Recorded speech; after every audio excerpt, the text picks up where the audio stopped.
Hello guys and girls, and welcome to another full review video. Now, in this video I'll be playing the game Republic of Pirates. This game is a real strategy game with a little bit of RPG in it, meaning the RPG part only goes towards the captain of your ships that you can recruit. So it is a very small part.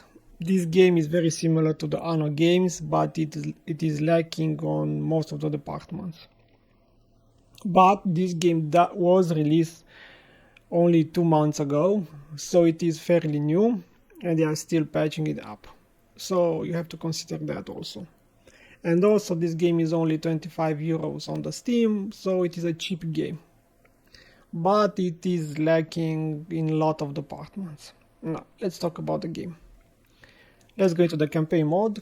As you can see, in the campaign mode we only have one map, the Forgotten Archipelago, and 3 difficulties. Now you can play this game on the hard mode, but honestly it really does not matter, because even on the hard mode it is very simple to finish the campaign. And also on free play, meaning the skirmish mode, we only have 2 maps, Island de Sangre and Volcano Islands. So in total this game has only 3 maps and that's it, which is extremely low for a full release game. Let's hope in the near future they will release more maps. Now let me load my save game. As you can see, I've played 8 hours and 30 minutes on the campaign mode and I have almost finished it.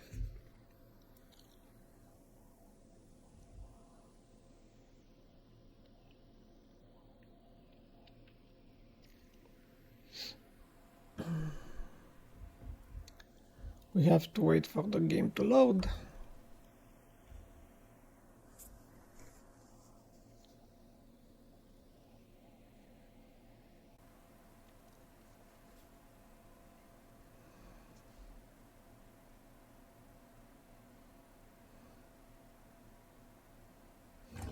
Now the game has loaded. Let me zoom out on my map. So what do we have here? First, let me go to the world map. This is where you start on the main campaign mode on the Gallery Island, and then you proceed to capture the Rat Island, Fair Island, Hell's Gate Island, Pantalon Island, and so on. So your main objective is to capture all of this island. It is extremely simple. Now let us go to the main island and let's start from here. Now, as I said, this game tries to copy the Anno games, but it is lacking in most of the departments. For example, there is no ground combat at all, only sea combat. So yeah, I don't get it. Honestly, I just don't get it. I know that it is a pirate game, but pirates did sometimes capture islands and raise settlements. So I do not understand why they did not include that into this game. Also, there is no research at all in this game. I mean, at all. All you have to do is expand, expand, expand, and expand. One building will open up another building, which will open up another building, and so on. So it is a very simple game. Now let's talk about what you see on on your video. This is the doubloons, this is your money, this is the laborers part, and also some statistics on how much you spend and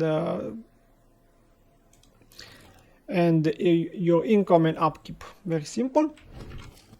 The workers, meaning your total workers on all of your islands, the needs and wants of your workers, the intermediary materials, the building materials, and your ship materials. Simple. Now, these are your workers, meaning your workers are only available on one island. For example, on this island, I have 25 laborers that they do not work at all. But if I move to my Red Island, I have 44. So your workers are only on that per island. So you need to build houses that they will work, while your materials are shared all across your islands. So I hope I make myself clear. So on the gallery island, I have you will have laborers, hire hands, smiths, and artisans. Now you can have all of these workers on all of the islands, but their number will different. So when you first start, you will only have laborers. Now the hut of the laborers can be upgraded to hire hands. The house of the hire hands can be upgraded to smiths, and the house of the smiths can be upgraded to artisans. So each house can be upgraded to the next tier. For example, if I want to upgrade this house that holds 10 workers in it, I need to fulfill their needs. Their needs will be, in this case, fish, marketplace, and rope. Now, if I click on the upgraded, this house will become the next tier house that can hold maximum 20 workers. And their needs will expand. For example, they will also need meat, clothes, candles, and a prison near them. And after that, let me go, for example, next tier. The house will become a manor which can hold 30 smiths in it, but they also need more needs. For example, they need pickle stew, prosthetic limbs, fighting pit near them, medicine, and so on. So, as I said, each building will open up another one. Now, that is all about the needs. Let's go to the wants. Now, the wants is how much money you will make. You will only gain money from the houses that your workers are living in. So the bigger tier the house is, the more money you will make, but also their wants will be more and more and more. For example, the hut requires ram and brothel near them, and they will give you 10 doubloons, I think per second. I don't get it, I don't know. While the next tier house, for example, will give us 43, but they also require a tavern near them and hammocks. And also the next house will give us 134, but they require a tavern, a hammock, an opium den near them, and salted meat. So as I said, each tier house requires more and more needs and wants for that house to be more efficient. Now, these are the materials for the needs and wants. All of these materials can be made. For example, this is the infrastructure. You can build a dirty road, a brick road that requires more materials, hut which can be upgraded to the next tier houses, a depot that you have to put near your production, a warehouse. This is this building. Now this building can increase how much you can store. A dock, which you only have one dock per island. For example, you can only put it in this place. For example, if I blow it up, I can put it over here, and that's it. And a repair station. This is the repair station. The repair station will repair your buildings, because from time to time your enemies will try and sabotage your buildings, but honestly this is worthless, because you can also repair with press a tab key and repair, and you click on it and it's instant repair. So I don't get. The repair station, yes, will repair your buildings for free, but yeah, lacking. Intermediary materials. Now, intermediary materials are materials that go, for example, from if I want to produce ram, for example, I need first to build a sugar plantation, which it is an intermediary material. It is over here. So the sugar, it is an intermediary materials. It will go to the rum distillery, and it will be made into rum. So these are where all your intermediary materials will go. Now the more you play this game, the more intermediary materials you will unlock. Now the building materials, as the name implies, are only made for the buildings. So the higher tier the building is, the more building materials and more advanced building materials it will acquire. And these are your ship materials. Now, ship materials, you can acquire them either by building them. For example, these cannons, they can only be acquired if I build them at the, where is my cannon?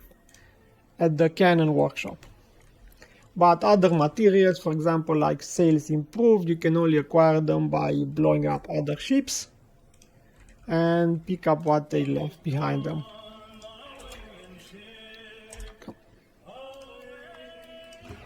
As you can see, I've picked up some materials. So that is very simple to understand. Now, let's go. These are the needs buildings. These are the wants buildings. Each of these comes with their own. For example, for the rum distillery, you need to build sugar plantation. For the hammock, you need to build a cotton plantation. For the cured meat hut, you need first a salt mine that can only be put, that island has to have a salt deposit. And from boar hunting lodge, and from those two, you can produce a cured meat hut. You can build the building and then it will produce a cured meat hut. Cured meat.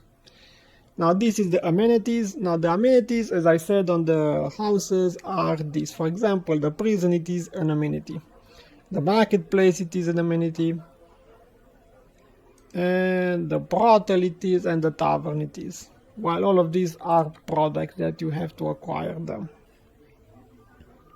The constructions, now the construction buildings are the buildings that will produce your building materials.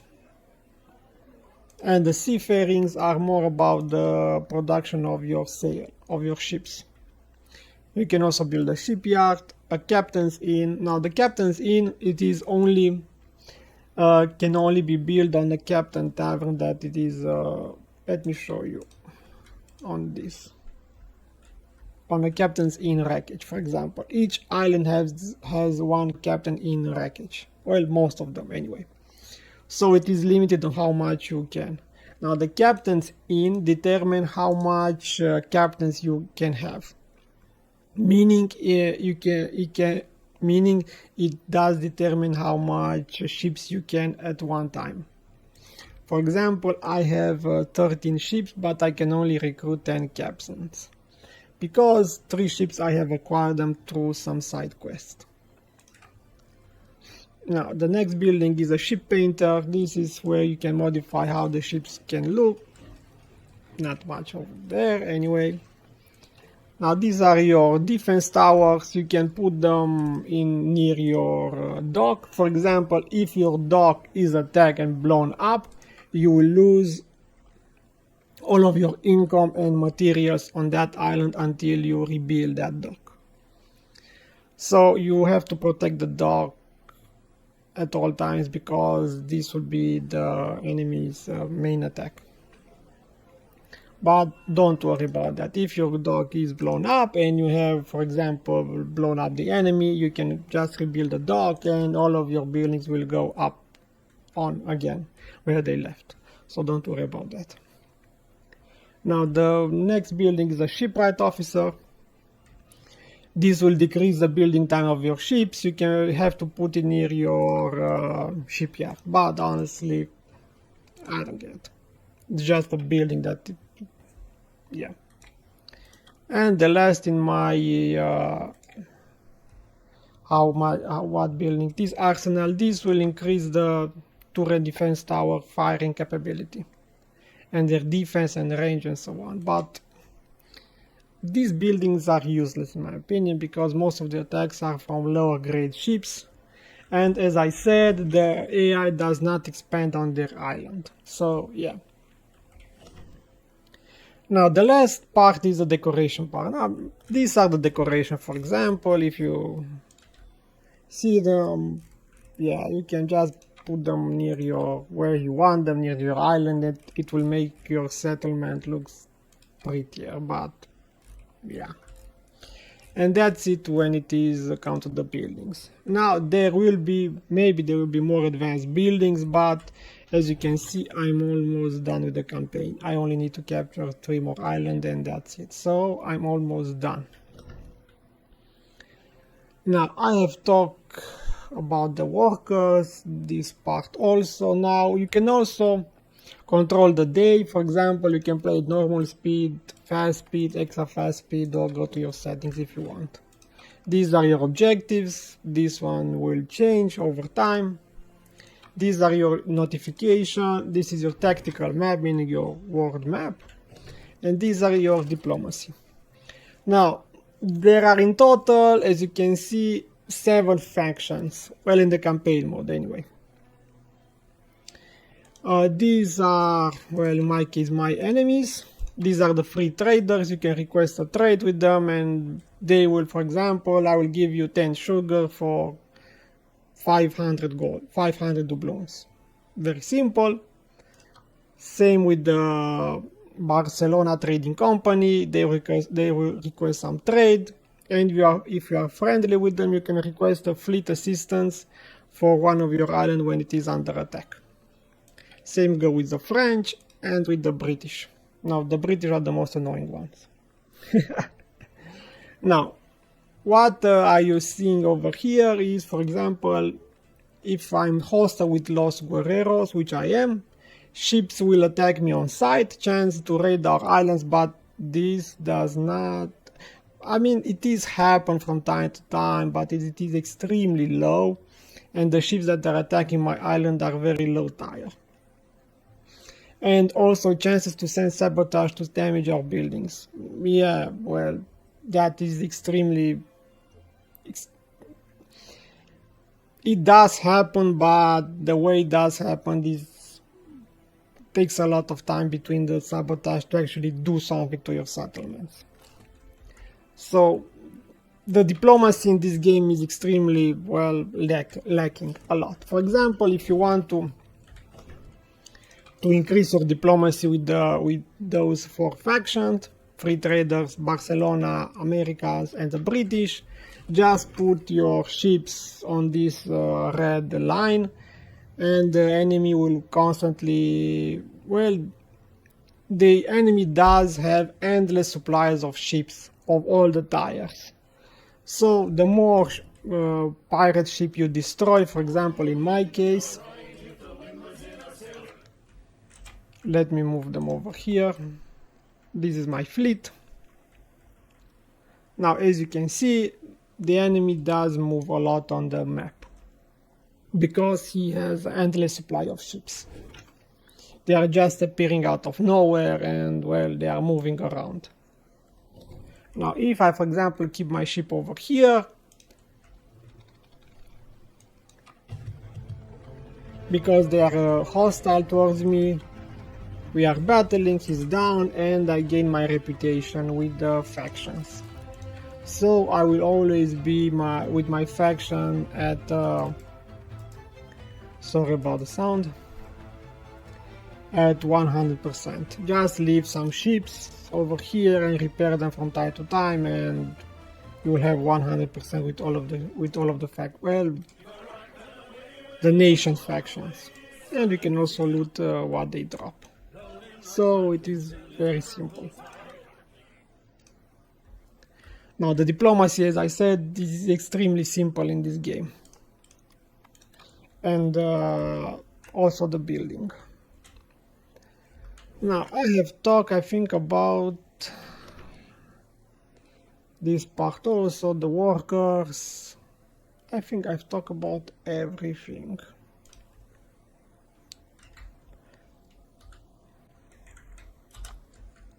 Now let's talk about what does this game is lacking. It is lacking a research window, in my opinion. This type of game has to have some research into them, because honestly, yeah, there is just go from one building to another building to another building. That thing was nice in the 90s, but now we are in 2024 and, well, put some research into it. into the games. More people will actually be more enjoyable. Now, there is no ground combat at all. I mean at all. Why? What's the purpose, for example? Most of my buildings, if my harbor if my dock will be destroyed and my defense towers will be destroyed, the most buildings that will be in peril of being destroyed are until this part. So all of this can be destroyed, but after that his ships cannot reach the other buildings, so there is no actually danger to my other buildings as well. So introduce some land combat, and more people will actually more people will actually enjoy this game. Now, also the AI does not expand at all. I mean, what is the purpose of it? Just some guardians that are defending that island and that's it? Why not? Why? Let also the AI expand, so there is some, well, purpose to it. He's just standing there waiting for you to come to him and destroy him and take the island. I don't get it. And also I forgot to talk about, let us go to the shipyard. Now these are all of the ships you can build. You start with the cog. You can move to the ketch, bark, brig, brigantine, and frigate.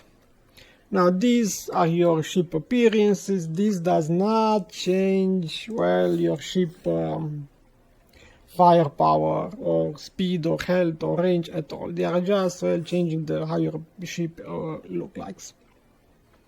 Now you can try and build how many ships you want, but you are capped on your captains. For example, as you can see, I want to build a brig, and I have one captain. So each captain can only be assigned to one ship, and you cannot move that captain at all. So if you lose the ship, you also lose that captain. So you must be careful about that. Now each of these captains, for example, I have 2 of them, comes with their own levels. They do level up captains. At level 20 he will gain all of this, at level 30 he will gain all of this, and at level 40 he will gain all of this. You also gain his firepower, his reload speed, range, health, and all of his status will go towards that ship. So yeah, as I said, you can only have a limited number of captains, because the limited number of captains come from your captains in. But you can gain through side quests more and more captains, so you can go further behind the cap. The cap, in my case, it is 10 captains, but I already have 13, because I have acquired 3 of them through side quests, and I also have 2 of them. So that will be, if I build them their ships, I'll have 15 captains, while the cap, it is 10. Now I have talked about the shipyard also. Now the game is not that bad. The graphics, it is, well, nice. The sound, the music, it is average. It is not bad. The combat, well, yeah, each of our ships, as you can see, comes with their own skills, so they are not lacking. For example, this bark, the name ship is Treasure. This is her helpful. This is the captain, as I said. This is her skill, and this is how I have repaired her. So the repair in this game is instant, which is, yeah, annoying. This is if I want to change her appearance. These are her status also. Her range, her firepower, her reload time, speed, and also damage per second. Now, this is how much I pay for her upkeep. And this is her skill. So all of your ships does have different skills. For example, this brigantine has scattershot, while the bark has salvo. it is a bark, and the brick, for example, has shredded sails. So they are different, but the combat between ships is lacking. In my opinion, they should have made it much more interesting. So it is not a bad game, but it is lacking in a lot of, well, important things, like it was with the research and the ground combat. And also there is only 3 maps in this game. Only 3. Why? Introduce more maps. And also makes the captains on your ships much more, well, unique. They are just, well, this is your ship, go and blow up the other enemy. Oh, that's great, that's, well, interesting, whatever. Yeah, I don't get it. So, now, what are those 2 ley lines? These are the ley lines are where the enemy ships are moving through. 1 second, they are at combat again. Where are they going?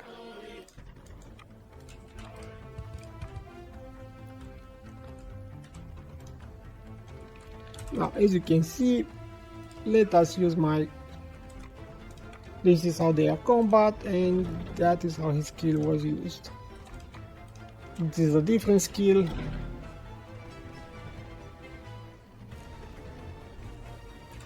And that's it. Now, they should also implemented so ships can pick up all of this loot, because honestly it is a very annoying. If you let your ships, for example, stay on this ley line, then, well, you forgot about them, and you come back after 50 minutes, they will be surrounded by the loot that is near them. Yes, you can click on them and your ships will just go and pick them up, but honestly, most of the times they will just be stuck. As you can see, they did not pick up that one. Yeah. Now, let's go back to those 2 ley lines. Now, those 2 ley lines are where the enemy ships, or the... 1 second to pause the game. The enemy ship and also the other faction ships are patrolling. So if you want to blow up constantly ships, just put your ships either on this ley line or on this ley line, and they will combat, especially if they are red. If they are red, they will automatically attack it. If they are yellow, they will not. So yeah, very simple there. And well, that's it. There is nothing more to talk about this game. I really do hope, because as I said in the beginning of the video, this game was only released 2 months ago. They will implement it in time more and more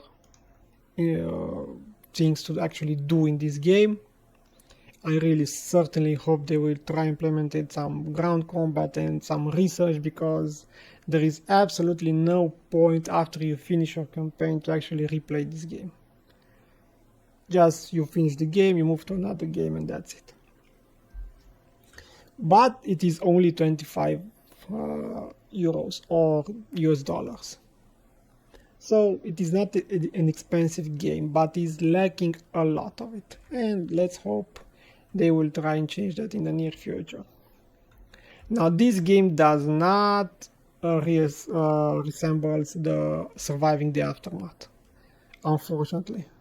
I really did enjoy that game, because it was, well, much more entertaining, and you have a lot of things to do in it. In this game, most of the time you just have to wait for your buildings to produce that material so you can unlock the next building, and repeat the same thing again and again and again and again until you capture all of the islands that are in the map. So yeah, that's it. So this review will be a shorter one, because honestly most of my reviews I actually, well, go towards 1 hour, but there is nothing more to talk about this game yet. I really hope you enjoyed my video, and I will see you next time with another full review video. Bye! Hey everyone, RDR here. Thank you so much for watching. If you enjoyed this video, don't forget to subscribe to my channel, like the video and share with your friends. Also, I love hearing from you, so drop a comment below with your thoughts or any suggestion for future content. I don't have monetization on my channel yet, so if you like my work and want to support it, you can donate through PayPal, Patreon or buy me a coffee. The links are in the description. Thank you and happy gaming.